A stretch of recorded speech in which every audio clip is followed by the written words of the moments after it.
Olá, seja bem-vindo à nossa aula 3. Eu sou o professor Luiz e nessa aula nós vamos falar de macronutrientes e micronutrientes. Uma planta, para completar o seu ciclo de vida, ela precisa de 14 nutrientes essenciais.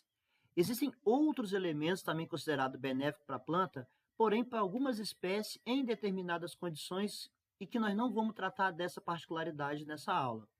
De uma forma geral, são 14 nutrientes essenciais para uma planta completar o seu ciclo de vida. Esses nutrientes são divididos em macronutrientes e micronutrientes. Os macronutrientes são nitrogênio, fósforo, potássio, cálcio, enxofre, magnésio. Esses macronutrientes são divididos em primários e secundários. Nitrogênio, fósforo e potássio é um macronutriente primário. Cálcio, enxofre e magnésio é um macronutriente secundário. E os micronutrientes são os outros: cloro, cobre, ferro, manganês, molibdênio, zinco, níquel e boro.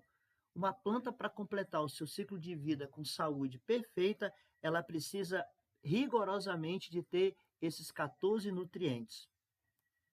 Apesar das diferentes exigências de quantidade de nutrientes, macronutriente, tanto o micronutriente, exercem grande importância para a planta durante a sua fase de formação, de desenvolvimento e de maturação. Assim, a falta ou excesso de algum desses elementos vão provocar manifestações visíveis na planta. Podem ocorrer alterações celulares e nos tecidos que vão comprometer a vida e a produção da planta. Existem diversos métodos de avaliar o estado nutricional das plantas, sendo alguns principais diagnose visual, diagnose foliar, teste de tecidos, testes bioquímicos, aplicações foliares, teor de clorofila. Porém, por uma questão prática, no nosso curso, nós vamos abordar apenas a diagnose visual. Na diagnose visual, não precisamos de equipamento sofisticado para fazer uma análise, apenas fazemos por observação. Identificamos o sintoma presente na planta e, com isso, conseguimos identificar o tipo de nutriente que está em falta ou está em excesso. Porém, não é tão fácil assim. É necessário uma grande experiência para fazer esse diagnóstico. Então, por exemplo, uma folha que está nascendo, ela começa a aparecer uma folha escurecida, quebradiça, deformada na sua ponta, a ponta começa a dobrar, isso significa uma deficiência nutricional de boro. O enxofre, uma clorose uniforme. A clorose é que ela não completou a clorofila corretamente. Então, uma clorose uniforme de uma folha amarelinha por ela toda e uma folha que está subdesenvolvida, ela não cresceu de forma correta, caracteriza a falta de enxofre. E por aí vai. Uma clorose intervenal, uma necrose de mancha marrom nas pontas ou na sua margem, caracteriza a falta de magnésio. Folhas verdes escuras com tom vermelhos ou arroxeado, com alguma necrose na ponta ou na sua margem, é falta de fósforo. Clorose uniforme, que pode progredir para as folhas mais jovens e com necrose na ponta, falta de nitrogênio. Então, com o tempo, a pessoa pode ir aprendendo isso, identificando qual é a deficiência nutricional daquela planta. Como eu falei, a planta precisa de 14 nutrientes para que ela possa completar o seu ciclo de vida com alta produção. Se faltar algum desses nutrientes, a planta vai ter alguma deficiência nutricional.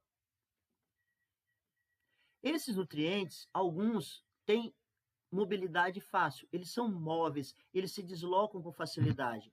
Tem outros que são poucos móveis, eles têm dificuldade de se locomover. E tem outros que são imóveis, eles ficam praticamente parados.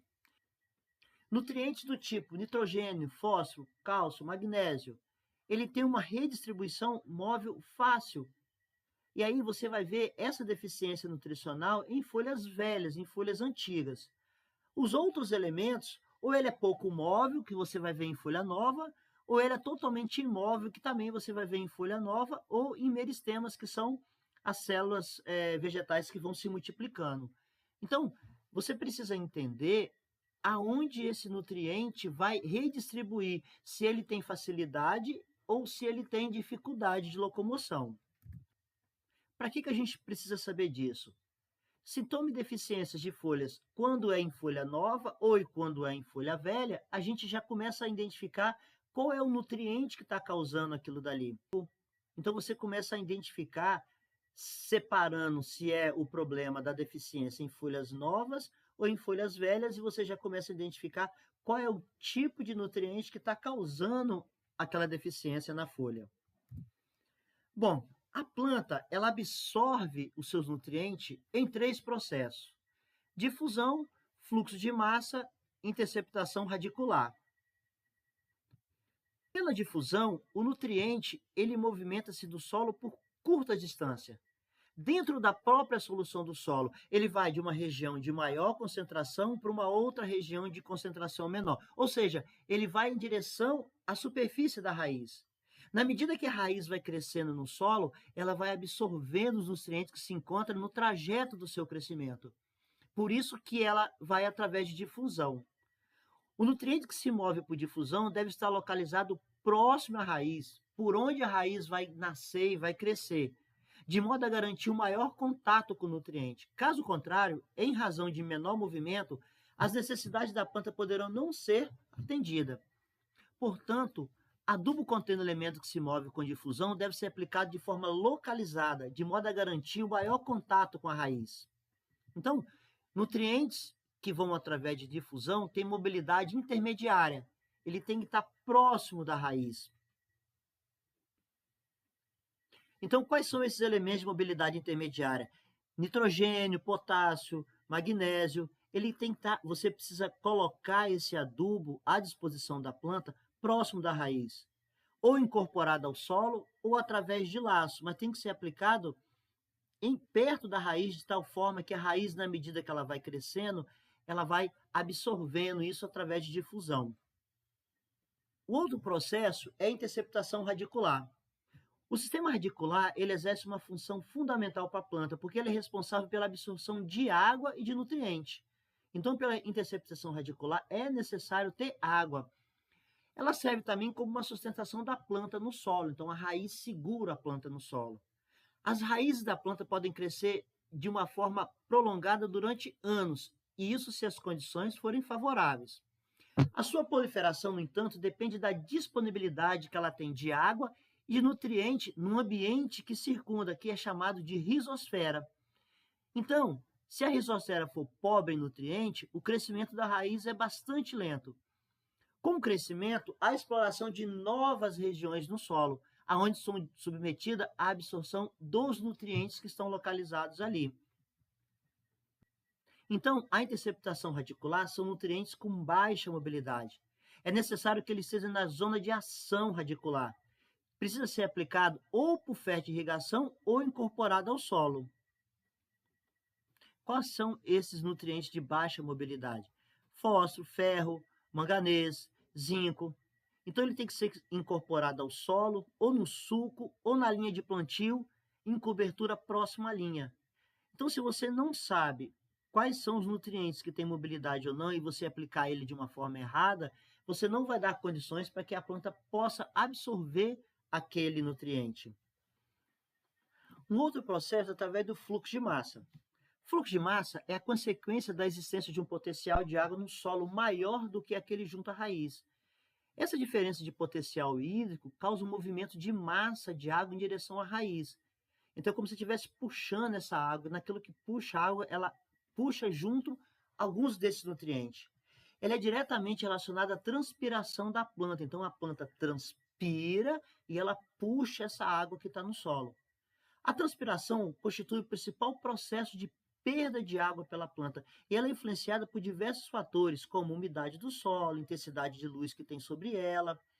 Esse fenômeno ocorre através dos estômatos. Quando a planta está transpirando, o potencial hídrico da célula começa a diminuir e vai afetar diretamente o xilema e o sistema radicular da planta. Essa diferença de potencial faz com que a absorção da água seja realmente feita por aspiração, e a planta faz isso de uma forma natural, sem gastar energia.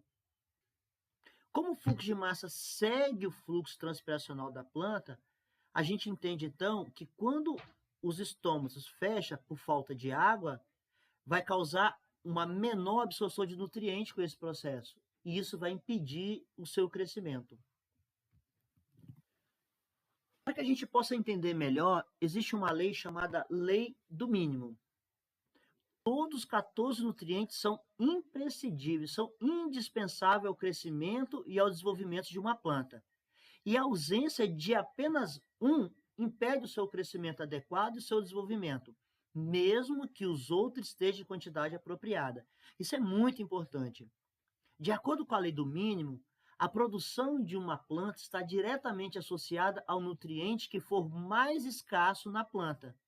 Esse nutriente é chamado de limitante. Mesmo que você coloque quantidade suficiente dos outros 13 nutrientes, se um nutriente for escasso, a planta vai limitar o seu crescimento nesse nutriente. Então, com base na lei do mínimo, a gente pode entender a importância de realizar análise de solo para você conhecer quais nutrientes que já tem naquele solo, conhecer o que é necessário fazer a correção, o que é necessário inserir de mais nutrientes, para que você possa fazer um planejamento de adubação eficiente, para que possa ter o máximo retorno na produção. Assim, a gente termina a nossa aula de macronutriente e micronutriente. A gente entendeu quais são esses nutrientes e como é que a planta absorve cada um deles e de que forma ela absorve. E aonde que você precisa jogar esses nutrientes para que você coloque à disposição da planta.